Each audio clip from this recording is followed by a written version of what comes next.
via Skype Biobelemoye Josiah. He is the National Chairman, Joint Health Sector Unions of Nigeria, Johesu. Thank you very much for joining us. I hope I tried to get that name correctly. Thank you for having me. Yes, it's nice having you. We shall be engaging the issues with these professionals moving forward. And we had told you earlier, the Director General of the Nigeria Center for Disease Control yesterday told Nigerians that there is a target now to test 3 million Nigerians in the next 3 months, and that there will be at least 50,000 persons tested in each of the 36 states. That is after we have done very poorly with barely 11,000 suspected cases that have been tested since the outbreak in Nigeria in February this year. Prof, we've struggled with this for a very long time. We had 4 weeks of lockdown in Lagos, FCT and Ogun State. That is outside what other states have done. In Kaduna, the governor has extended the lockdown by 30 days. Kano is currently under lockdown for 2 weeks, and that is what we have. The entire country will have to go through a curfew from Monday next week, indefinitely. We don't even know when that will be called off. But then everybody has talked about testing. Did you think we got it wrong from the beginning, that we are in the situation we are now?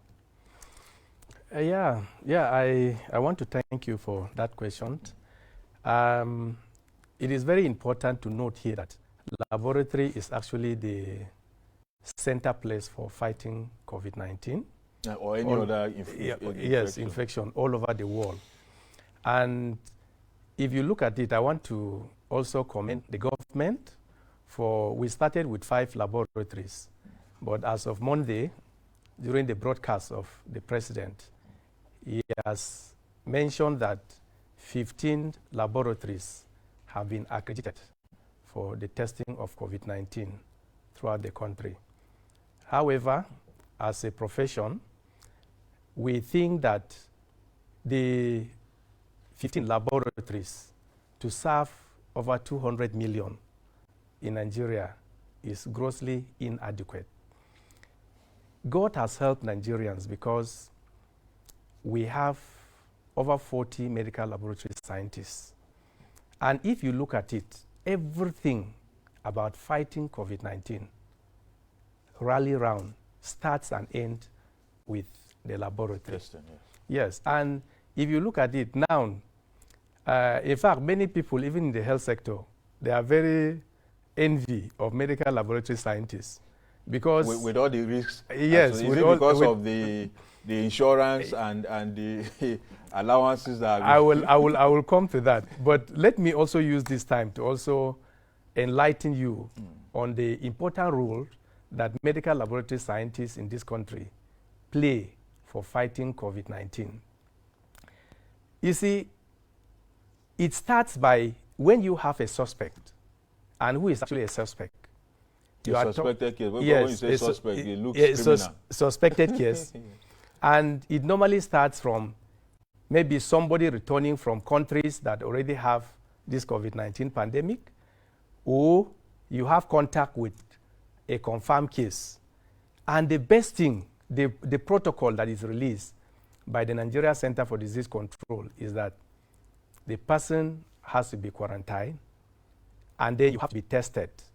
And every time, what baffles me is that people always talk about the laboratory. They don't mention who actually worked, who are the people working in the laboratory. Hardly will you hear them mentioning medical laboratory scientists that are involved in collecting the specimen, transporting the specimen to the laboratory, analyzing the specimen to find out whether that suspected person is infected or not. It is from there, when you are confirmed that you actually have that infection, that you will be removed from the quarantine to an isolation center where you can now begin treatment. And even in the isolation center, the medical laboratory scientists play very, very important role, because from time to time, they still have to analyze the specimen, trying to look at, you know, the blood parameters. Yeah, continuous testing to, yes, as so you receive the yes, treatment to see when you test yeah, negative. Yes, and even after you are tested negative, you know, you still have to undergo series of investigation. And you can see that medical laboratory scientists are actually in the front line of fighting this pandemic. But the conspiracy against medical laboratory scientists is that as a professional body, we were not consulted to even come to negotiate for the allowances that will be given to health workers and also the insurance policy. Are you not part of Johesu? Because Johesu appears to be the umbrella body for all the other medical healthcare workers, apart from, I think, medical doctors. You see, the thing is that when it comes to key decision making, I don't know, were you around during that meeting? But Johesu people represented your interest. Well, Johesu did not tell us that they are going for such meeting. But you've given them the mandate to represent no, you. we did not. And then in that meeting, the Pharmaceutical Society of Nigeria were there. They are members of Johesu. The Nigerian Association of Nursing and Midwife, they were there. They are also members of Johesu. If you now go into selecting professional bodies, why can't you call the national officers of medical laboratory scientists of Nigeria to be in attendance? It's all right. Let's speak to the national chairman of the Joint Health Sector Unions of Nigeria, Josiah. I'm sure he's there. Thank you. He was on Skype. Is he still there? Thank you for having me. Oh, yes. Chairman, you've heard your member. He's complaining bitterly that you've not carried him along in discussing the welfare and all of that. But then at this point, as much as the welfare is very important at this point, moving forward, what is the union doing to address the challenges that we have at the moment? Thank you so much. I would want Prof to also know that his complaint is, if he had been following seriously, his complaint had been the complaint of Johesu. First and foremost, that's why even yesterday I warned that if the government tries or falls prey to those who want to achieve their self-interest by playing the divide and rule, that it will not augur well for our battle against COVID-19. Why am I saying so? Just like he's complaining, Johesu is the umbrella body of all other health practitioners outside the medical doctors. It remains so because all these professional associations are registered under the 5 registered trade unions that make up Johesu. Yes. They are affiliates.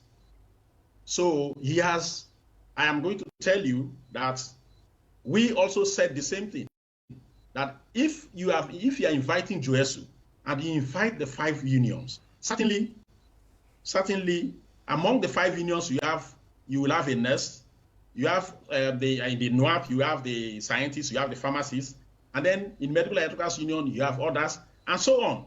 We are made up of, the 5 unions are made up of over 30 professional, cadres. The lab scientists, which of the unions? Right. The lab scientists, which of the unions do they belong to? Lab scientists belong to NUAP. Okay. But as I'm telling you, when the government decided to discuss these issues, it's because out of a conspiracy that it fell into, they now invited the PSN, which is the Farm School Society of Nigeria, a professional association, which is not a trade union. They invited NAM. NAM is an association, professional association, trade union, registered trade union. They invited this to be. They are all members of Johesu, thinking that they will now miniaturize the relevance of Johesu, because Johesu has been speaking the truth all the time of all these ills, what is happening today in COVID-19, we have been talking about them years back. One of our strikes in 2018 was as a result of these kind of issues too. So while I sympathize with the scientists, because like he rightly said, there is no way you will talk about winning the battle against COVID-19 that you not talk about the laboratory. And when you talk about the laboratory, you are not even talking about just scientists alone. You are talking about a team in the laboratory. Yeah. The scientists is there, the technicians are there, the assistants are all there, all regulated under the Medical Science Council. So these are all cadres that work together. In the United States, as advanced as they are, these professional groups, the technicians and everybody, are not thrown away. You hear every day in the laboratory, they work together. And you hear Trump mention the laboratory every day. Yes. But here in Nigeria, because some persons felt within the industry, some persons felt there is an established Cold War, or let's say an open war in some cases, between the medical practitioners and the lab scientists, of which Johesu is also fighting back on behalf of the scientists. That's no doubt. You cannot say that a laboratory is there and then the medical doctor says he wants to head the laboratory. These are the kind of things, and so it was carefully manipulated to manipulate even Johesu out. So Johesu manipulate the scientists.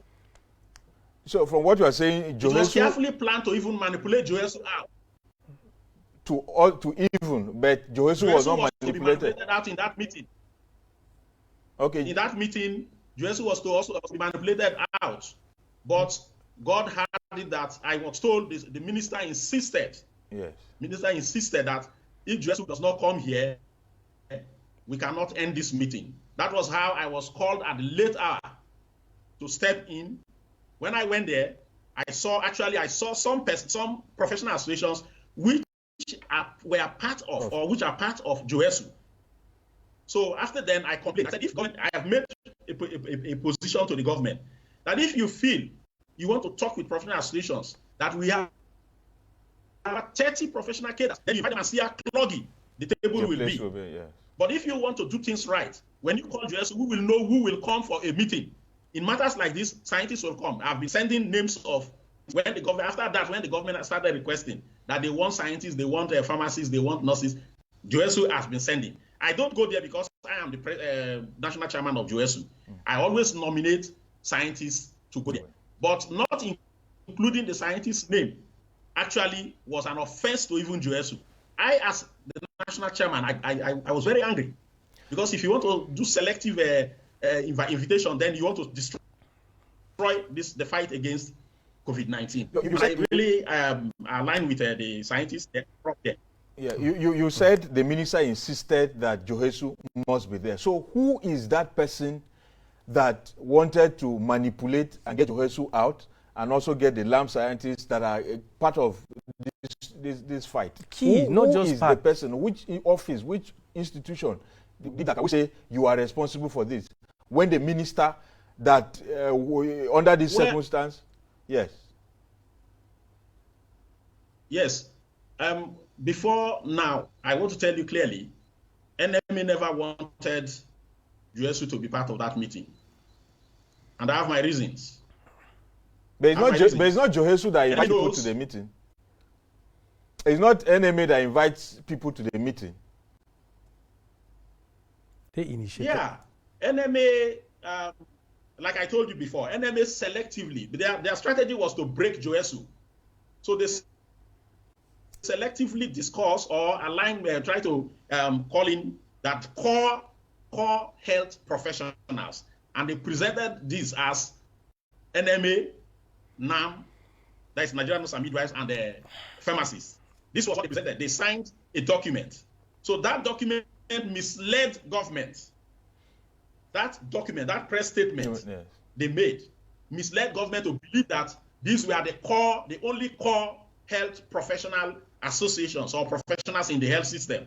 So immediately I countered by saying, I sent a message. I said, look, I understand that government is consulting with 3 professional cadres in the health industry, and that will not augur well for the system, that it's a threat to the system, because if you want to speak with trade unions, which have the right to discuss under the law, have the right to discuss welfare matters with government. Then you have 5 registered trade unions and APHA, which now conglomerates all the professional associations, and they sit with us. Whenever you see our document, you see Johesu/APHA. Yeah, now, when we sit, we cannot discuss welfare issues.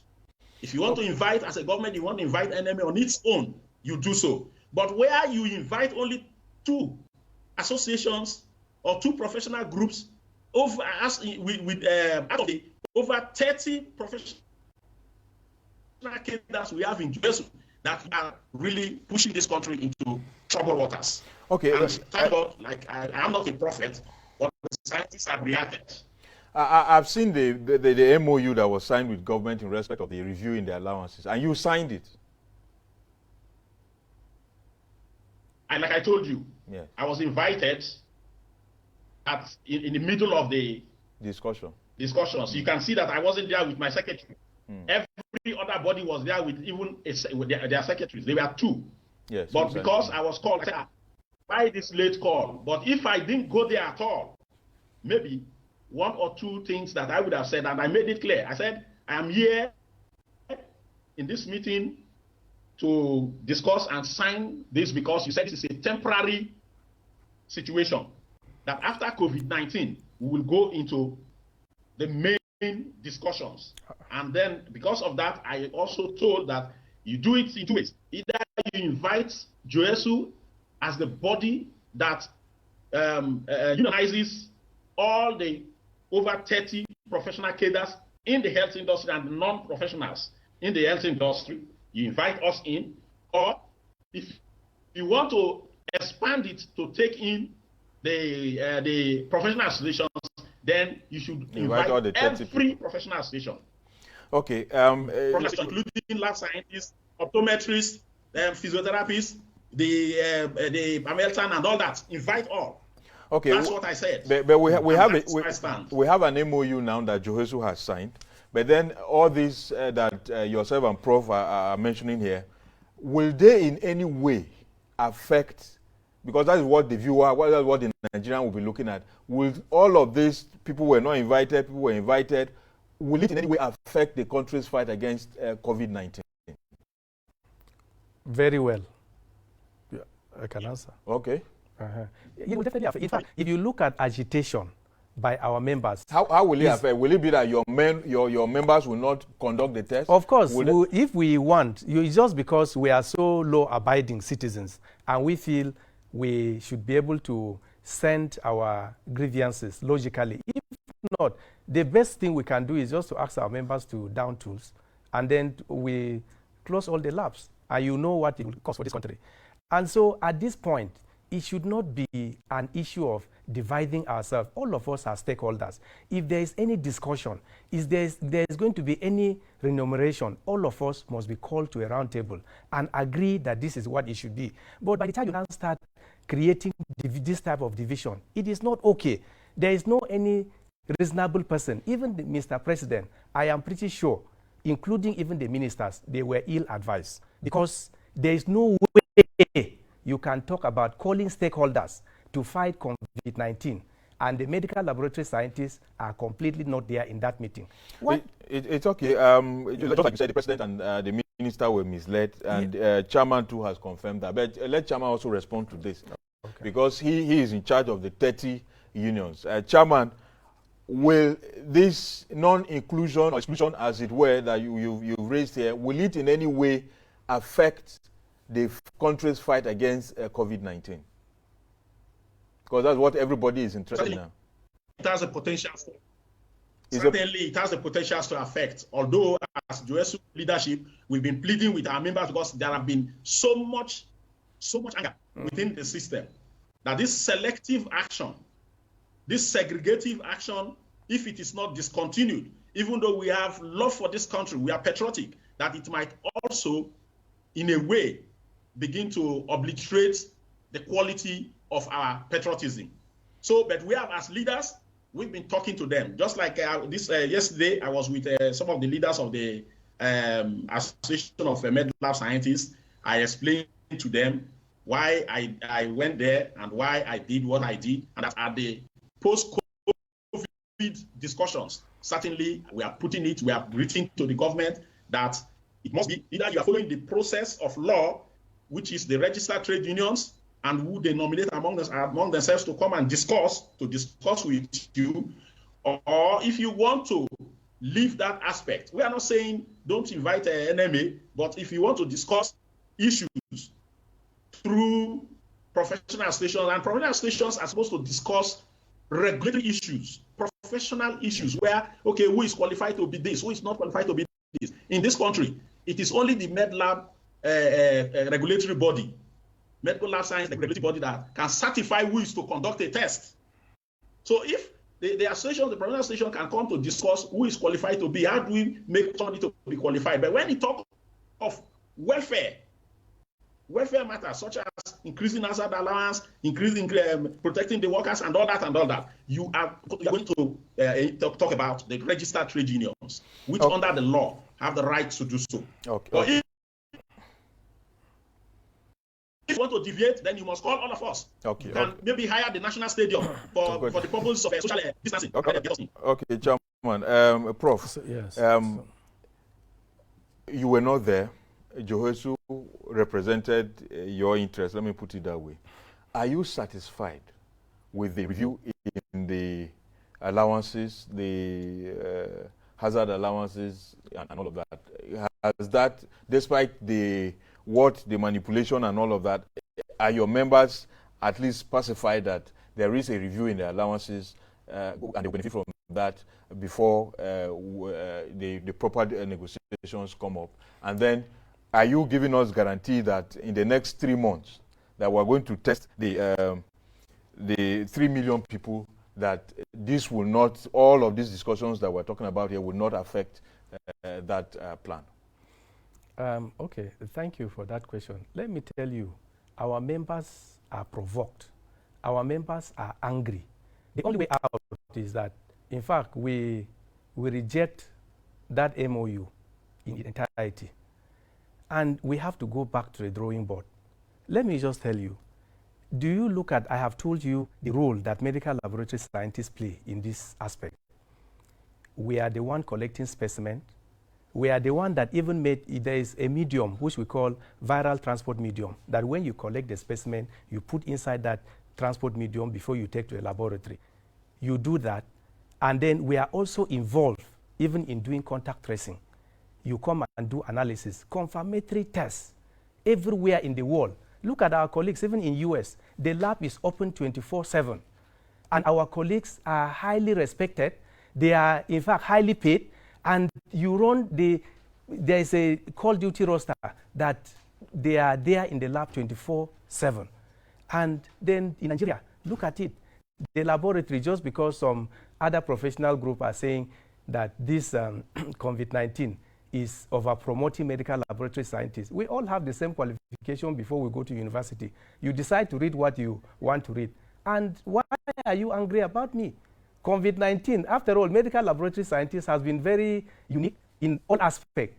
But now that this COVID-19 pandemic has come, everywhere in the world, they are talking about laboratory. The key thing is, will you just build a laboratory? Somebody is there inside the laboratory. Who is that person? And it is that person that makes the confirmatory diagnosis. It is that person that will come and say, oh, this person has no disease. And then you are calling to make decision on allowances for those that are in the forefront. And then you said medical laboratory scientists cannot be. Let me also tell you, do you know that in that policy that they brought, that the MOU, they have the insurance cover that for NMA members is 3 million. Then pharmacists and nurses, because they were in that meeting, they bargained and they gave them 2 million. And all of us, because we are not there, they said we belong to others. This thing is quite, in fact, do you know, it's very provocating. Yes. It's very annoying.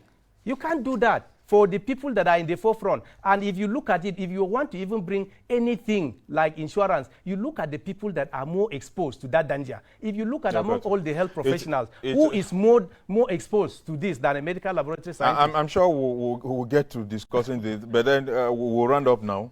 I'm sure the producer has the visuals there. We'll not just discuss your welfare and all of that. Nigerians are also worried. There are some states that don't have the testing facility. There are some states that have not tested properly, you know, as it were. You are from Jos. I know that we have the Federal School of Medical Lab Technology, Science, and all of that. Yeah, so we have, I'm sure the director can roll those visuals for the Federal School of Medical Laboratory Technology Science in Jos. Some are saying, look, we can, you know, upgrade what we have in that school and some other places and across the country so that we have more people taking into the testing, as it were. Just if it was because we are running. Yeah, okay.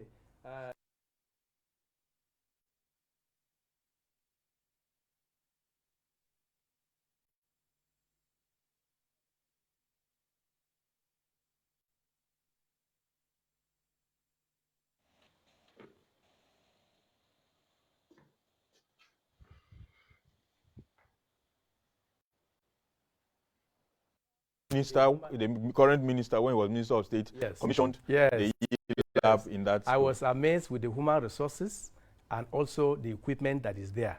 And if only, and that school belongs to Federal Ministry of Health, I see no reason why they cannot give little support to that institution so that it can also become a testing center.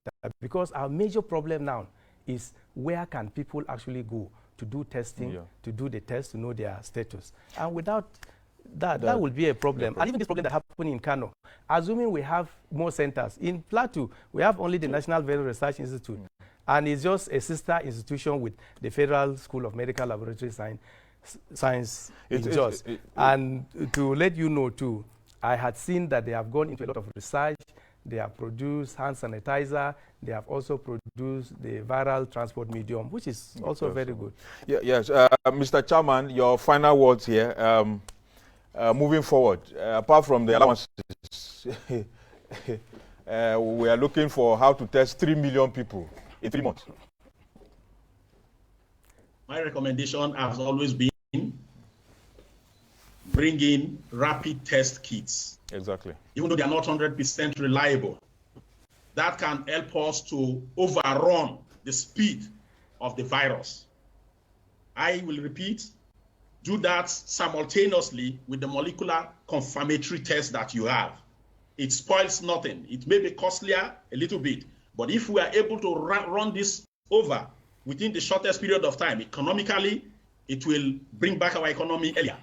And of course, psychologically and otherwise, Nigerians will be better off. So I would say that we should introduce rapid testing to outrun the spread of this virus. Thank you very much. In other countres.